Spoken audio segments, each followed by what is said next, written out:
দীঘায় কিভাবে আসবেন ভাবছেন, বাসে আর ট্রেনে কিভাবে আসা যায় ভাবছেন, তো সমস্ত ডিটেলস দেখতে গেলে ভিডিওতে চোখ রাখতে হবে।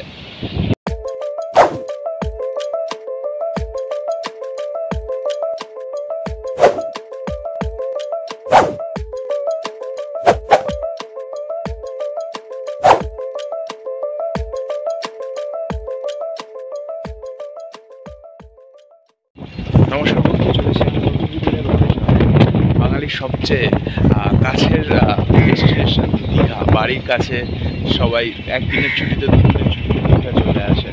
সেই দীঘায় যদি আসতে চান তো কীভাবে আসবেন, কী কী ট্রেন আছে, ট্রেনে কীভাবে আসতে পারবেন এবং বাসে কীভাবে আসবেন। যদি প্রাইভেট কার থাকে তো গাড়ি নিয়ে আসলেও আপনারা কোন রাস্তা দিয়ে দীঘায় আসতে পারেন, বাসের ভাড়া কত, ট্রেনের টিকিট কত, সমস্ত কিছু জানতে হলে ভিডিওটা পুরো দেখতে হবে। তো চলুন বেশি বক না করে ভিডিওটা শুরু করা যাক। আর দীঘা সম্বন্ধে আরও ডিটেলস জানতে হলে চ্যানেলের নজর রাখবেন। আপনাদের জন্য নিয়ে আসবো আরও কিছু আকর্ষণীয় দীঘার ভিডিও। তো চলুন বেশি কথা না বলে ভিডিওতে যাওয়া যায়। দীঘায় যাবেন ভাবছেন, কিন্তু কিভাবে যাবেন বুঝতে পারছেন না, তাই আমার এই ভিডিওটা আপনাদের ভালো করে দেখতে হবে। আমি বাই রোড এবং ট্রেনে আপনারা কিভাবে পৌঁছে যেতে পারেন সহজে দীঘা, তার উপরে একটা সুন্দর ডিটেলস ভিডিও আপনাদের সামনে করেছি।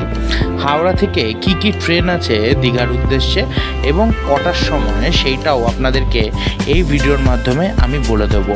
এবং ধর্মতলা বাস স্ট্যান্ড মানে স্প্ল্যানেড বাস স্ট্যান্ড থেকে বা আপনার বাড়ির নিয়ার বাই যে কোনো বাস স্ট্যান্ড থেকে আপনারা যদি দীঘাগামী বাস ধরে দীঘায় আসেন, তাহলে কোন পথ ধরে আপনারা দীঘায় যেতে পারবেন। মানে বাই রোড আপনারা যদি ড্রাইভিং করে আসেন তাহলেও আপনারা কোন রোড ধরে আপনারা দীঘায় যেতে পারবেন, তার সম্পূর্ণ ডিটেলস ভিডিও আমি আজকে আপনাদের জন্য তুলে ধরব। তা সর্বপ্রথম হাওড়া থেকে দীঘাগামী ট্রেন কি কি আছে সেটা আগে জানিয়ে দেবো আপনাদের। সর্বপ্রথম আপনারা 12857 হাওড়া দীঘা তাম্রলিপ্ত এক্সপ্রেস কিন্তু ধরে নিতে পারেন। হাওড়া থেকে এই ট্রেনটি 6:30টায় ছাড়ে এবং দীঘায় পৌঁছায় 10টার সময়। এই ট্রেনের জেনারেল টিকিটের দাম 80 টাকা, 2 সিটারের দাম 100 টাকা এবং এসি কামরার দাম 360 টাকা। এছাড়া 22897 কান্ডারি এক্সপ্রেসও রয়েছে, যেটা হাওড়া থেকে দুপুর 2:15 ছাড়ে এবং বিকাল 5:30টায় গিয়ে দীঘায় পৌঁছায়। এর নর্মাল টিকিটের ভাড়া 80 টাকা এবং 2 টায়ারের ভাড়া 100 টাকা এবং এসির ভাড়া 370 টাকা। এছাড়া আছে 12847 Howrah Digha super AC express.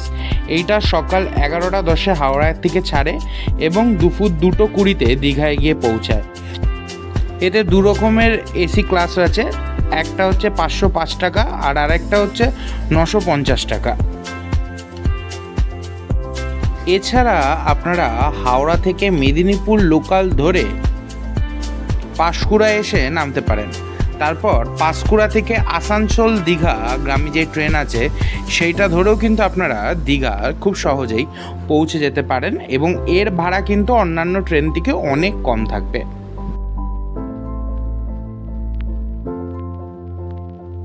এছাড়া বাই রুটও আপনারা পার্সোনাল প্রাইভেট গাড়ি নিয়েও আসতে পারেন এবং ধর্মতলা বা স্প্ল্যানেড থেকে বাস ধরেও আসতে পারেন।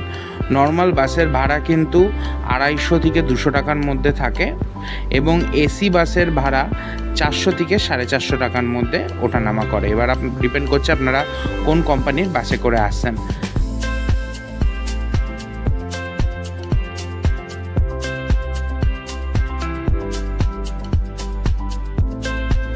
বারাসাত বাস ডিপো দিয়ে আমাদের বাস ছেড়ে বেলগড়িয়া এক্সপ্রেসওয়ে ধরে দক্ষিণেশ্বর পর্যন্ত পৌঁছায়। দক্ষিণেশ্বর থেকে দ্বিতীয় বিবেকানন্দ সেতু পার হয়ে চেন্নাই কলকাতা হাইওয়ে ধরে সোজা চলে যায়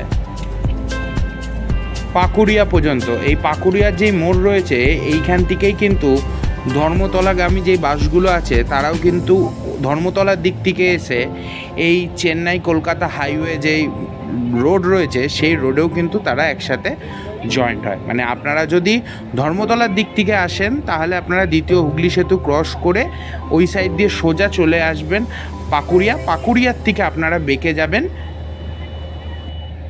চেন্নাই কলকাতা হাইওয়েতে। তারপর ওখান থেকে সোজা চলে যাবেন জঙ্গলপুর, তারপর জঙ্গলপুর পেরিয়ে পৌঁছে যাবেন ধুলাগুড়ি পেরিয়ে আপনারা পৌঁছে যাবেন চন্দনপুর, তারপর চন্দনপুর থেকে সোজা ওই একই রাস্তা ধরে সিধে চলে যাবেন আপনারা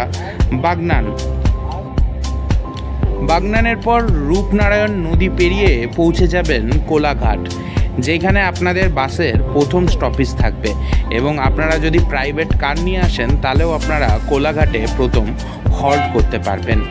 সেখান থেকে আপনারা আপনাদের দুপুর বা সকালের টিফিনটা আপনারা সেরে ফেলতে পারবেন, দুপুরের লাঞ্চটাও। তারপর কোলাঘাট পেরানোর পর কিছুটা গিয়ে বাস বেঁকে যাবে মেছেদা থেকে হলদিয়া রোডের দিকে। তারপর বাস হলদিয়া রোড ধরে সিধে চলতে থাকবে খাঞ্চি পেরিয়ে পৌঁছে যাবে নন্দকুমার থেকে আবার গাড়ি ডান দিকে মোড় নিয়ে শীতলপুর কানাই দিঘি ক্রস করে পৌঁছাবে কাথি থেকে বাস বেঁকে যাবে দীঘা রোডের দিকে। তারপর দীঘা রোড ধরে ছুটবে বাসটি বালিসাইয়ের দিকে। বালিসাই পেরিয়ে রামনগর পেরিয়ে ঘেরসাই পেরিয়ে পৌঁছে যাবে নিউ দীঘা। একদম আমি সহজভাবে আপনাদেরকে বলে দিয়েছি যাতে আপনারা এই রাস্তাগুলোকে এইভাবে ম্যাপ করতে এগাতে পারেন। এবং এখন সবচেয়ে বড় সুবিধা গুগল ম্যাপ, আপনারা গুগল ম্যাপ দেখেও আপনারা যেতে পারবেন সেইখানে। এছাড়া সরকারি বেসরকারি প্রচুর বাস বিভিন্ন জায়গা থেকে দীঘার উদ্দেশ্যে সারাদিনের বিভিন্ন সময় ছাড়ে।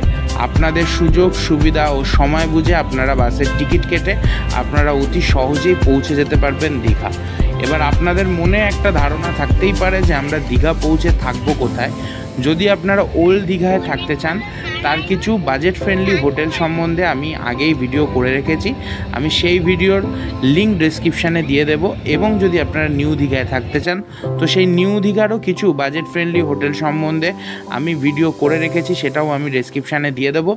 এছাড়া আপনাদের মনের মধ্যে একটা ধারণা থাকতে পারে যে আমরা দীঘায় কি ঘুরবো কি দেখব, তার উপরেও একটা সম্পূর্ণ ভিডিও রয়েছে। দীঘার কোথায় টুরিস্ট স্পট রয়েছে আর সেই স্পটে যাওয়ার কত টাকা খরচা পড়বে, কোনো টিকিট মূল্য আছে কি না, কোথায় ক্যামেরা অ্যালাউ কোথায় নেই, সমস্ত কিছু একটা ভিডিওর মধ্যে আমার করা রয়েছে। আপনারা সেই ভিডিওটাও দেখতে হলে আমার চ্যানেলটাকে ফলো করতে হবে এবং এই বাকি সমস্ত ভিডিওর লিঙ্ক ডেসক্রিপশানে থাকবে, আপনারা অবশ্যই সেটা গিয়ে দেখে নেবেন। আশা করি আপনাদের এই ভিডিওটা ভালো লেগেছে। যদি ভালো লেগে থাকে অবশ্যই আমার চ্যানেলটি সাবস্ক্রাইব করে দেবেন।